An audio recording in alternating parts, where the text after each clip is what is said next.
हे बघा आपलं बेसन आहे ना ते काढून झालेलं आहे। आता यामध्ये काय करायचं आहे, आपल्याला अंडी घोलून तळून घ्यायचे आहेत। तर इथे मी कढईमध्ये तेल तापून घेतलेलं आहे आणि आपल्याला काय करायचं आहे, एक एक करून ना अंड घोलून घ्यायचं आपल्या बेसनामध्ये आणि तळून घ्यायचं आहे। आता अंड घेताना काय करायचं, इथे असं बोट ठेवायचं आणि असं घोलून घ्यायचं आहे बघा। आणि अंडी तेलात सोडल्याच्या नंतर आपल्याला लगेच नाही झारा घालायचा आहे, नाही तर काय होईल, सर्व बेसन आहे ना ते झाऱ्याला चिटकून बसेल। आणि सर्व बाजूनी ना असं फिरवत राहायचं, म्हणजे सगळीकडून हा वडा आहे ना तो तयार होईल। हे बघा हे अंड्याचे वडे आहेत ना, ह्यांना असा रंग आला पाहिजे, म्हणजे हे वडे झालेत। आता हे काढून घेऊया।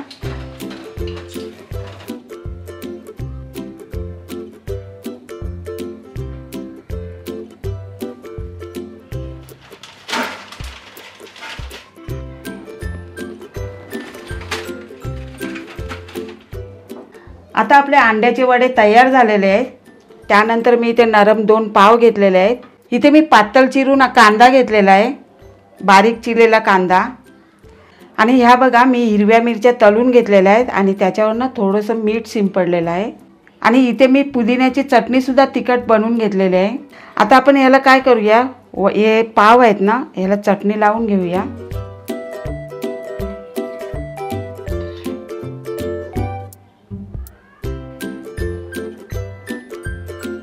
आणि ह्यावरती ना हा कांदा उभा चिरलेला आहे ना तो असा घालायचा आहे आपल्याला। आणि त्यानंतर हा वडा आणि असा बंद करून घ्यायचा आहे।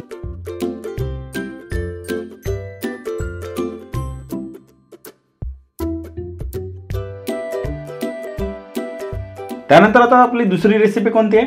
अंड्याचे कटलेट। वा, आता आपल्याला काय करायचं पहिल्यांदा? तर पहिल्यांदा आपण हे अंडे आहेत ना ते किसणीवर किसून घ्यायचे आहेत।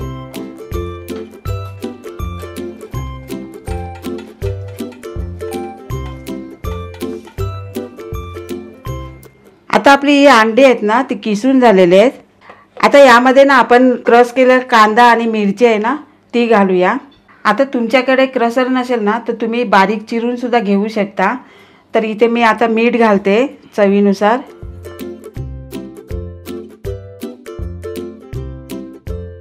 आता हे सर्व साहित्य आपण मिक्स करून घेऊया।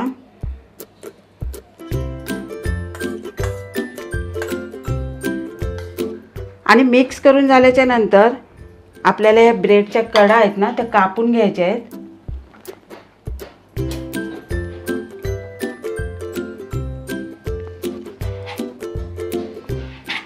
आता मी कडा काढून घेतलेले आहेत, तर आपल्याला मधून ना असं कट द्यायचं आहे।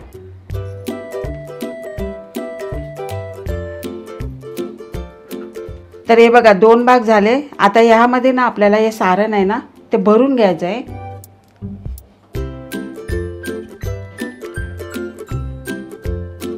आणि भरल्याच्या नंतर ना हे असं वरून दाबून घ्यायचं आहे। असेच आपण बाकीचे सुद्धा करून घेऊया। इथे बघा मी अंड्याचा किस आहे ना तो ब्रेडमध्ये भरून घेतलेला आहे। आता बेसनामध्ये घोलून आपल्याला तळून घ्यायचं आहे।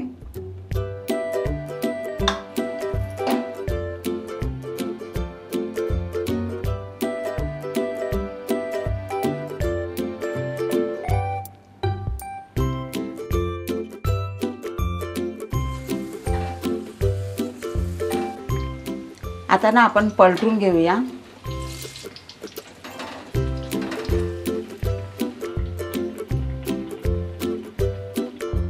तर आपले अंड्याचे कटलेट आहेत ना ते तयार झालेत।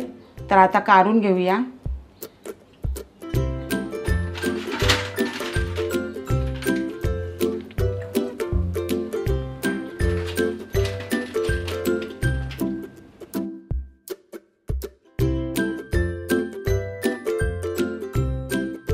आता त्यानंतर कोणती रेसिपी आहे? अंडा ब्रेड स्लाइस। क्या बात आहे। आता सुरुवातीला आपल्याला काय करायचं आहे? आता सुरुवातीला आपल्याला ना हे ब्रेडचे स्लाइस करून घ्यायचे आहेत। हे बघा असे करून घ्यायचे। आता या वाडग्यामध्ये बाकीचे साहित्य घालूया आपण। थोडासा कांदा, त्यानंतर टॅमॅटोचे काप घालूया, हिरवी मिरची बारीक चिरलेली थोडीशी आणि कोथिंबीर थोडी जास्तीची. त्यानंतर हळद घालूया, मीठ. आता हे सर्व ना आपण मिक्स करून घेऊया. मिक्स करून झाल्याच्या नंतर यामध्ये आपण अंडी फोडूया.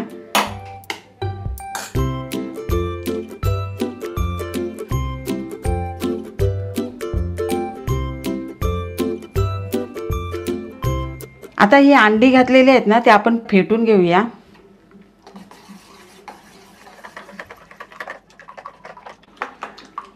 ही बघा अंडी चांगली फेटून झालेली आहेत.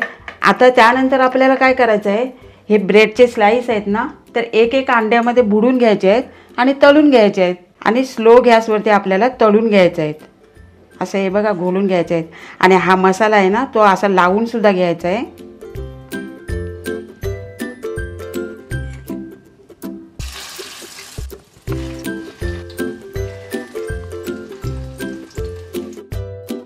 आता यावरती आपण झाकण ठेवूया आणि 2 मिनिटाची आपण वाफ काढून घेऊया.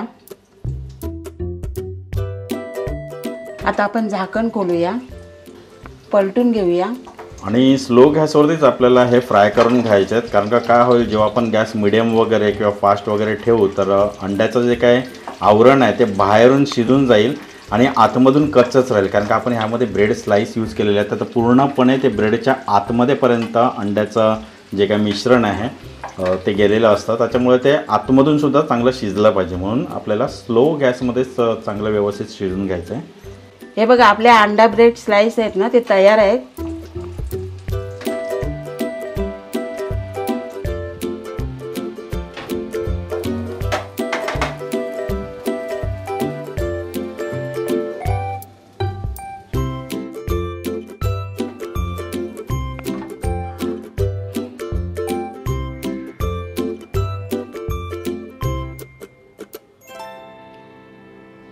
आता त्यानंतर आपण मसाला ऑमलेट तयार करून घेऊया.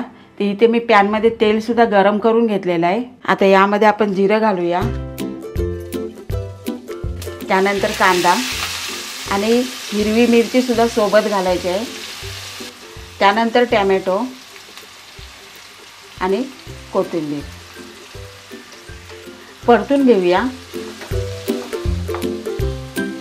कांदा टॅमॅटो थोडंसं मऊ झालं ना का यामध्ये आपण मसाले घालूया, बाकीचे घरगुती लाल मसाला, त्यानंतर हळद, मीठ,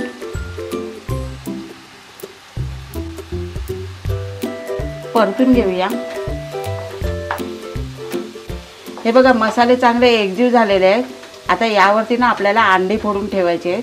पण त्या अगोदर आपल्याला काय करायचं आहे, हा मसाला आहे ना तो पॅनला सर्व बाजूनी लावून घ्यायचा आहे. म्हणजे अंडे सोडताना आपल्याला त्रास नाही होणार.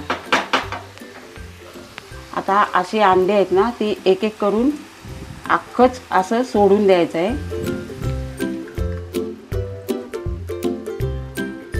आता ना आपल्याला ह्याच्यावर हे झाकण ठेवायचं आहे आणि स्लो गॅसवरती आपल्याला 10 मिनिटं शिजून घ्यायचं आहे. चला आता झाकण खोलूया. हे बघा आपले मसाले ऑमलेट आहेत ना ते तयार झालेले आहेत. आता गॅस बंद करते मी. पाहिलेत किती सोप्या पद्धतीने आपले अंड्याचे 4 प्रकार तयार झालेले आहेत आणि झटपट सुद्धा तयार होतात. कधीही घाई गडबड असेल आणि सकाळच्या नाश्त्याला काय बनवावं हा जर प्रश्न पडला असेल तर ही रेसिपी तुमच्यासाठी परफेक्ट आहे. तयारीला लागा आणि या रेसिपी ट्राय करून नक्की बघा. आणि ट्राय केल्याच्या नंतर आजची रेसिपी तुम्हाला कशी वाटली खाली कमेंट बॉक्सच्या माध्यमातून आम्हाला कळवायला सुद्धा विसरू नका. पण त्या अगोदर आपल्या आजच्या रेसिपीचा हा व्हिडिओ जर आवडला असेल तर व्हिडिओला लाईक करायचं, शेअर करायचं आणि जर तुम्ही आपल्या चॅनलवरती नवीन असाल तर पटकन चॅनलला सबस्क्राईब करून घ्या आणि बाजूची बेल आयकॉन प्रेस करायला विसरू नका.